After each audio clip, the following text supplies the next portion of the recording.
नेपाल में जल सैलाब से तबाही हुई है। देखिए पहली तस्वीर जब चीन नेपाल बॉर्डर पर पहुंचा तूफान सैलाब, ये देख रहे हैं आप, ये चाइना और नेपाल के बॉर्डर की तस्वीर आप देख रहे हैं और बॉर्डर का गेट है। देखिए जरा, जब सैलाब आया है, जलजला, सैलाब, पानी का सैलाब कहिए, जलजला कहिए इसे, ये नेपाल और चीन का बॉर्डर है।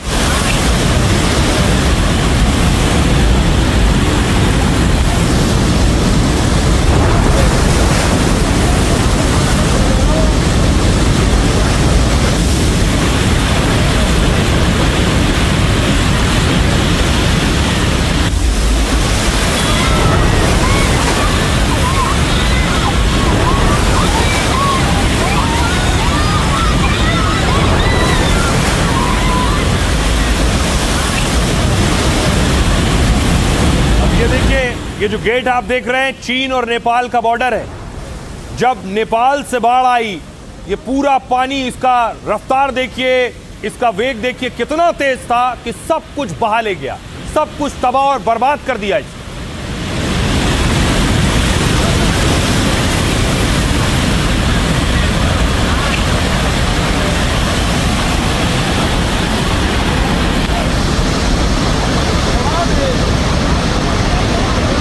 और उसके बाद देखिए बस स्टॉप था, बस डिपो, ये चाइना और नेपाल बॉर्डर है। बस डिपो देखिए, सारी बसों को पानी उड़ा कर ले गया।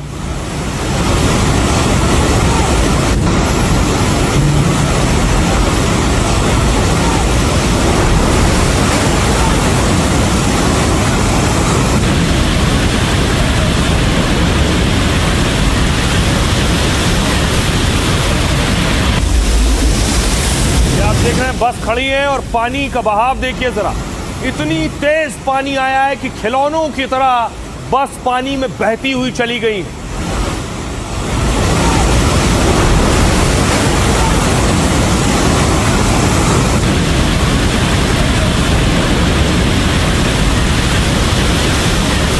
अब देखिए इससे ज्यादा खतरनाक तस्वीर जब ये पानी और आगे बढ़ा और नेपाल में दाखिल हो रहा था। इसकी रफ्तार देखिए जरा, नेपाल के अंदर घुसते वक्त ये पानी की हालत आप देख रहे हैं, जो कुछ सामने आया सब बहा ले गया।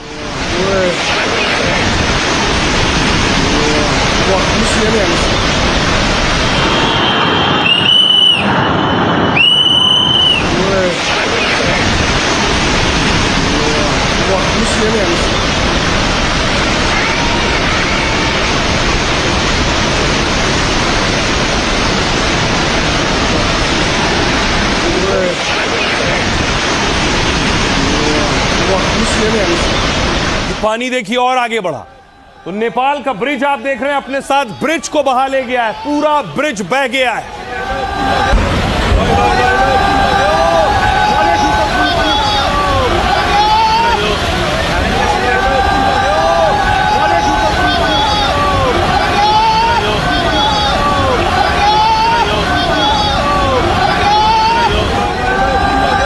आप देख रहे हैं ये नेपाल का बड़ा पुल है, इस पुल से दो इलाकों का संपर्क था और पूरा पुल पानी के बहाव में बह गया है।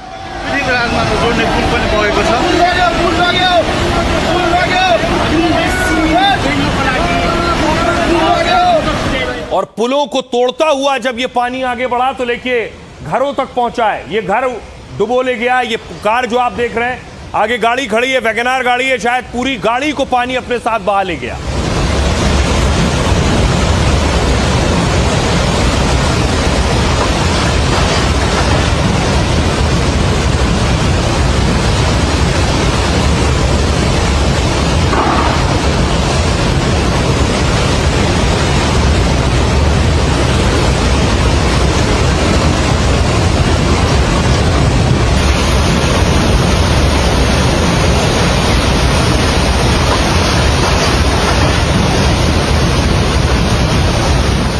तो नेपाल में लगभग 2 दर्जन से ज्यादा जो ब्रिज, फ्लाईओवर है वो तबाह और बर्बाद हो गए पानी में। दूसरा ब्रिज देखिए जरा, ये आप देख रहे हैं दूसरे ब्रिज की तस्वीर है। देखते ही देखते पूरा पुल बह गया है।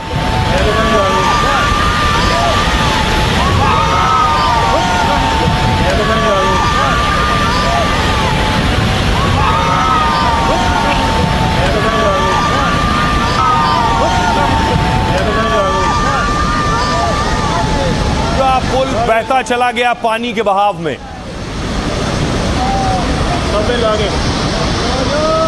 ये दूसरा पुल मैं आपको दिखा रहा हूं जिसे चीन से आई बाढ़ अपने साथ बहा ले गई।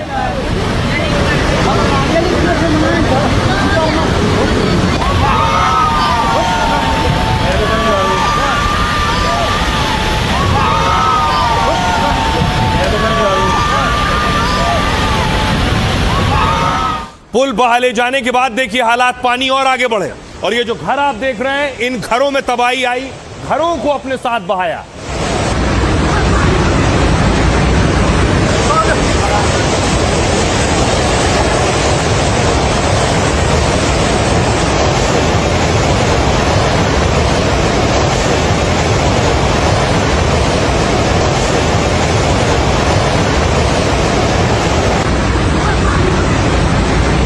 पानी की भयावहता का अंदाजा ऐसे लगाइए कि जो भी ब्रिज सामने आ रहा था वो बह जा रहा था।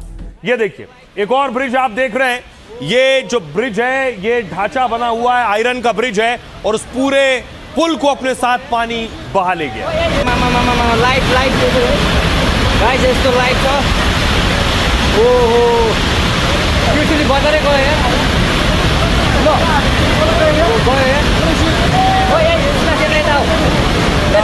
पूरा पुल पानी में समा गया है। सोचिए वो मंजर, वो हालात क्या होंगे। आसपास जो लोग रहते हैं अपने घर के आगे देख रहे हैं पानी की ये तीव्रता, ये विकराल रूप। अब देखिए जरा गांव की तरफ जब पानी बढ़ रहा था गांव वालों ने भागना शुरू किया। ये आप देख रहे हैं, ये पानी आपको नजर आ रहा है, पीछे से आ रहा है। गांव वाले फौरन अपना घर बार छोड़कर जा रहे हैं, लेकिन कई गांव बहा ले गया ये पानी।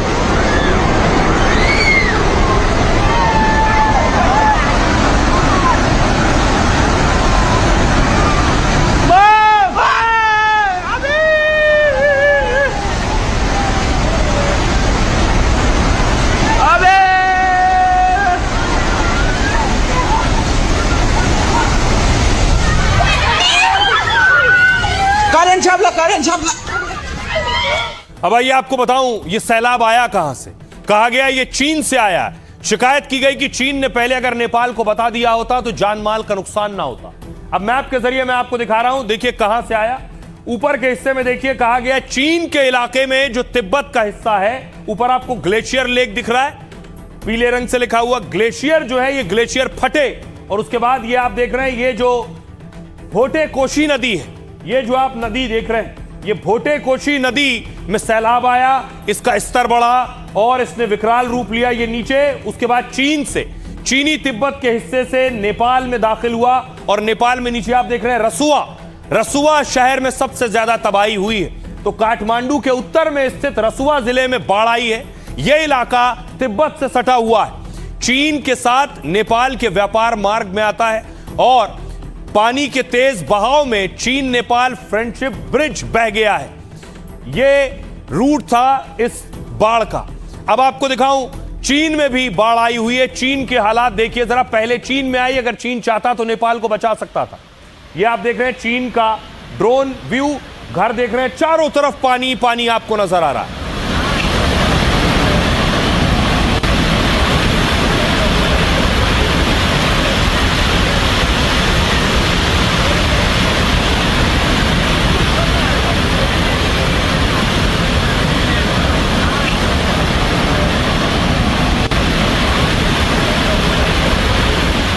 और आइए अब आपको बताऊं कि चीन में जो सैलाब आया वो नेपाल पहुंचा और नेपाल में कितनी तबाही मचाई है उसने। देखिए जरा, कुछ ये हालात थे सैलाब के।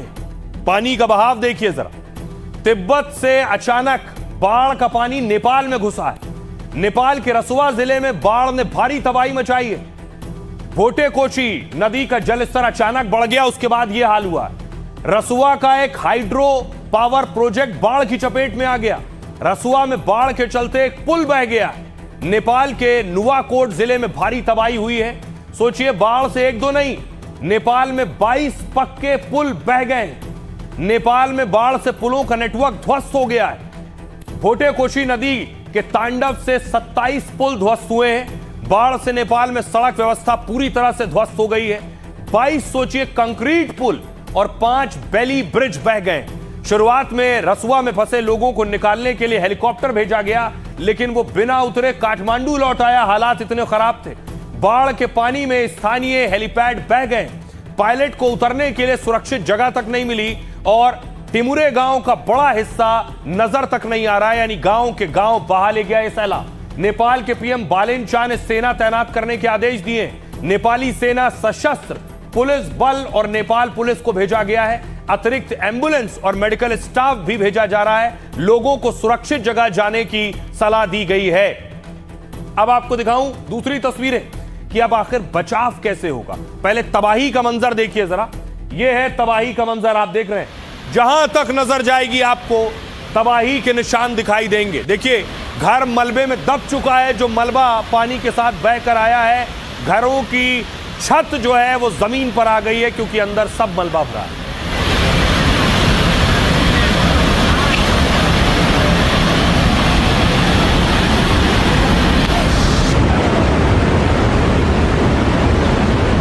सूचना आएपछि सबैले सोधिरहेको छ कि ढुङ्गा बगा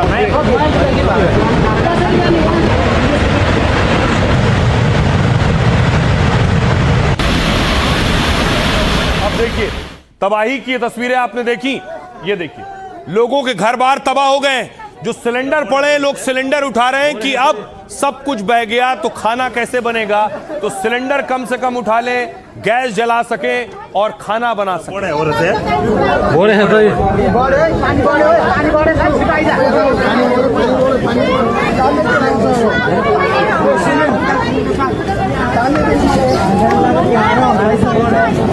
दृश्य देख्न सक्नुहुन्छ, सिलिन्डर यसरी देख रहे हैं, लोगों ने रसोई का सामान इकट्ठा करना शुरू किया कि गैस सिलेंडर होगा तो ही खाना बन पाएगा।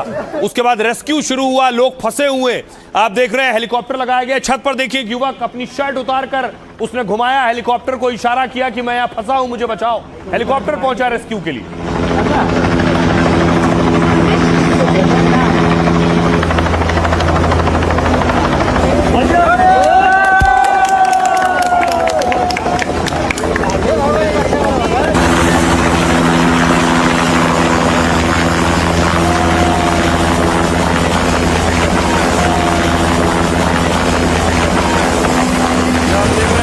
अलग अलग जगह रेस्क्यू के लिए, बचाने के लिए हेलीकॉप्टर लगाए जा रहे हैं। लोग जहां तहां फंसे हुए हैं मलबे में, सैलाब के बीच, घरों की छतों पर। अब देखिए, जमीन पर भी ऑपरेशन चलाया जा रहा है, जो बहुत मुश्किल है क्योंकि अभी भी मलबा लोगों के घरों में है, लोग दबे हुए हैं। जान माल का सही नुकसान का आकलन कर पाना इस वक्त मुश्किल है।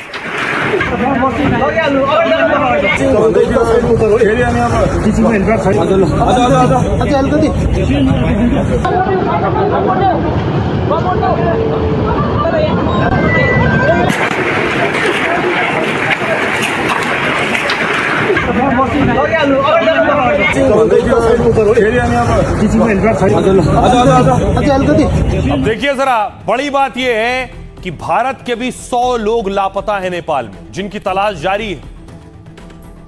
नेपाल में अचानक आई बाढ़ से सैकड़ों लोग लापता इस वक्त हैं और सैकड़ों लोगों की तलाश जारी है। जो लोग लापता हैं, 105 भारतीयों के भी लापता होने की आशंका है। इनमें से कैलाश मानसरोवर यात्रा पर जा रहे तीर्थयात्री संपर्क से बाहर हो गए। करीब 400 तीर्थयात्री संपर्क से बाहर बताए जा रहे हैं। नेपाल टूरिस्ट बोर्ड ने लापता लोगों के बारे में जानकारी दी है। जिन लोगों से संपर्क नहीं हो पा रहा है उसमें ज्यादातर भारतीय हैं। प्रधानमंत्री मोदी और नेपाल के पीएम के बीच बात हुई है। पीएम मोदी ने इस हादसे पर संवेदना व्यक्त की है। मोदी ने कहा, मुश्किल समय में भारत नेपाल के साथ खड़ा हुआ है। इधर भारतीय सेना नेपाल में मिशन के लिए पूरी तरह से तैयार है। राहत सामग्री, दवाई की खेप भेजने की तैयारी है। C-17 और C-130 विमान स्टैंड बाय पर रखे गए हैं। कुल 291 विदेशी पर्यटकों के लापता होने की आशंका है और साथ ही 93 नेपाली नागरिक भी लापता हो गए। इन लोगों से अधिकारियों और परिवारों का संपर्क नहीं हो पा रहा है। ट्रैवल कंपनियों से नेपाल टूरिस्ट बोर्ड ने डेटा मांगा है। मलेशिया के 17 पर्यटक भी लापता बताए जा रहे हैं। ब्रिटेन के 12 पर्यटक, दक्षिण अफ्रीका से 4 पर्यटक हैं। 3 अमेरिकी नागरिक के भी लापता होने की आशंका है। 100 लोगों की राष्ट्रीयता की अभी तक पुष्टि नहीं हो पाई है। वो 100 लोग कहां के हैं, ये आंकड़े अभी और भी बढ़ सकते हैं। नेपाल में रेस्क्यू ऑपरेशन तेज किया जा रहा है और ताकि फंसे लोगों तक जल्द से जल्द पहुंचा जा सके। हमारी सहयोगी एनडीटीवी की एक बहुत बड़ी टीम नेपाल के उस इलाके में है जो सबसे ज्यादा प्रभावित है। ग्राउंड जीरो से हमारी टीम की रिपोर्ट देखिए। नेपाल के नुआकोट इलाके में पहुंच चुके हैं और मेरे ठीक पीछे आप देख सकते हैं तबाही का मंजर। एनडीटीवी पहली टीम है जो लोकेशन पर इस वक्त पहुंची है। यही वो सैलाब है जो आज सुबह इस इलाके में आया। वहां पर जो आपको ये बिल्डिंग जो इमारतें दिख रही हैं वो सरकारी इमारतें थी, पहले ये जेल हुआ करता था। उस तरफ जो बिजली के खंभे दिखाई दे रहे हैं वहां पर वो बिजली घर था। और जब ये सैलाब आया है, जब फ्लैश फ्लड आया है, तो सबको साथ लेता हुआ ये आगे बढ़ा है। हम जिस घर में खड़े हैं इसकी जो निचली मंजिल है, यहाँ पर भी गाद आई, यहाँ भी मलबा आया और पूरा अपनी चपेट में से लेता हुआ आगे बढ़ा है। जो हुआ आपने खुद आंखों से देखा। पहला कभी ऐसी मंजर, ऐसी हालत आपने नहीं देखी नहीं थी? देखा, फर्स्ट टाइम है। फर्स्ट टाइम देखा है हमने। ये पानी तो इधर से ऐसे आया है, उधर आन के यहाँ पर देखा था, हम अंदर था। सुबह तो इतना वक्त था कि आप भाग पाए और अपनी जान बचा पाए? इतना वक्त था? अंदर था मेरा पति को लेकर भागा मैंने, नहीं तो आज हम दोनों भगा के लेकर। सब तबाह हुआ है, कुछ नहीं है हमारे पास, न पैसे न खाने के लिए कुछ नहीं है। हमने सुबह से कुछ नहीं खाया है ना, एक बोतल पानी तक नहीं खाया। मेरे को तो जो 200-300 आदमी जो हमारा गांव वाला था, वो जो गांव ही नहीं है, ऐसे पता चल रहा है आपको? गांव ही नहीं है। अभी मैं उधर पहुंचना मुश्किल है, उधर यहाँ मेरा इधर जाने का रास्ता भी नहीं है। ऐसा वाला बाढ़ नेपाल में कभी भी नहीं आया था। ये पहली बाढ़ है जो विनाशकारी और खरबों का क्षति हो रहा है ये बाढ़। जब ये ऊपर से जब आया था बहुत स्पीड से आया था, जो पानी का दह है बहुत स्पीड से आया था। जब हम लोग लगभग 10 मिनट का फर्क में एकदम ऊपर भाग गया हम लोग, बहुत स्पीड से आया था इधर। जब आदमी ऊपर से आया भागो भागो बोला, तब हम लोग सब इधर से भाग गए। है 2-4 आदमी फंसा हुआ, शायद मर गया होगा, वो लोग लेकर गया होगा। अब देखिए, डर इस बात का है कि नेपाल से भारत के राज्य मिले हुए हैं, भारत को भी खतरा है क्या? ये तस्वीरें देखिए, ये वो रसुआ त्रिशूल रिवर पर बना हुआ बांध है। इस त्रिशूल रिवर में भी वो सैलाब का हिस्सा आया है और देखिए बांध से पानी छोड़ा गया है। क्या ये पानी भारत के जिलों तक पहुंचेगा?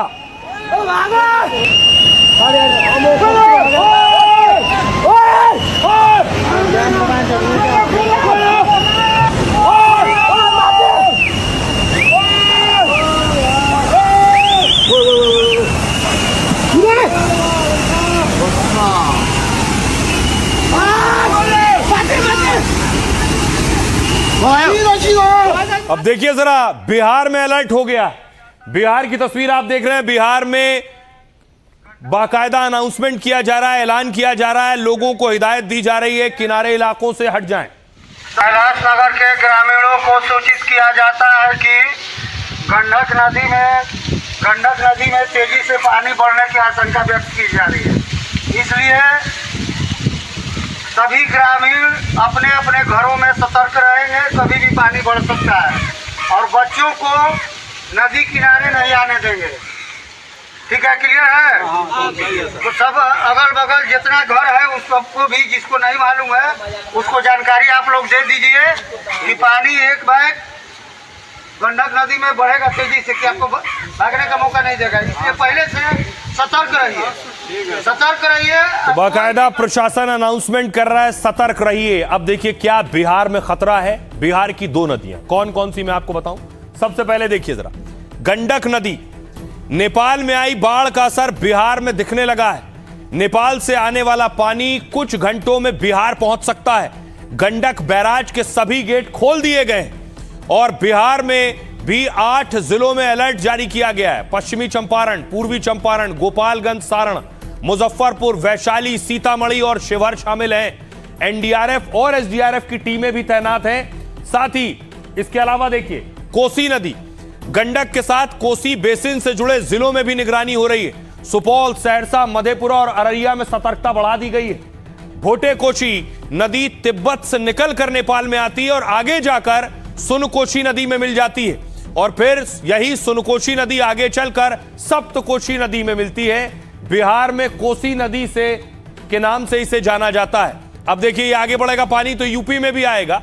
उत्तर प्रदेश में गंडक और नारायणी नदी में जलस्तर बढ़ सकता है। इससे महाराजगंज और कुशीनगर में बाढ़ की आशंका है, तो सभी राज्यों में अलर्ट है। सुनिए जरा क्या कह रहे हैं मुख्य सचिव और आपदा विभाग के मुख्य सचिव को सुनिए।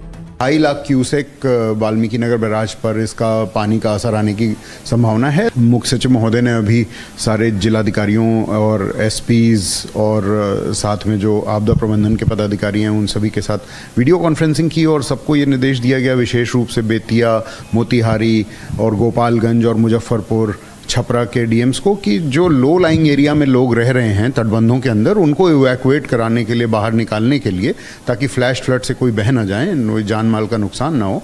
तो बड़े पैमाने पे माइकिंग कराई जाए। सारे बीडीओ, सारे सीओज, सारे थाना प्रभारी फील्ड में निकल के, स्वयं डीएमएसपी भी फील्ड में निकल के इसको अलर्ट करने का लोगों को काम करें और इवैक्यूएट कराने का काम करें लो लाइंग एरियाज में से। और ये आपको बताऊं, देखिए राज्य सरकारें अलर्ट हैं क्योंकि नेपाल में भारी तबाही आई है। सम्राट चौधरी, बिहार के मुख्यमंत्री ने मीटिंग की। ये तस्वीर आप देख रहे हैं, सीएम सम्राट ने ये बैठक ली है, अधिकारियों के साथ बैठक की है।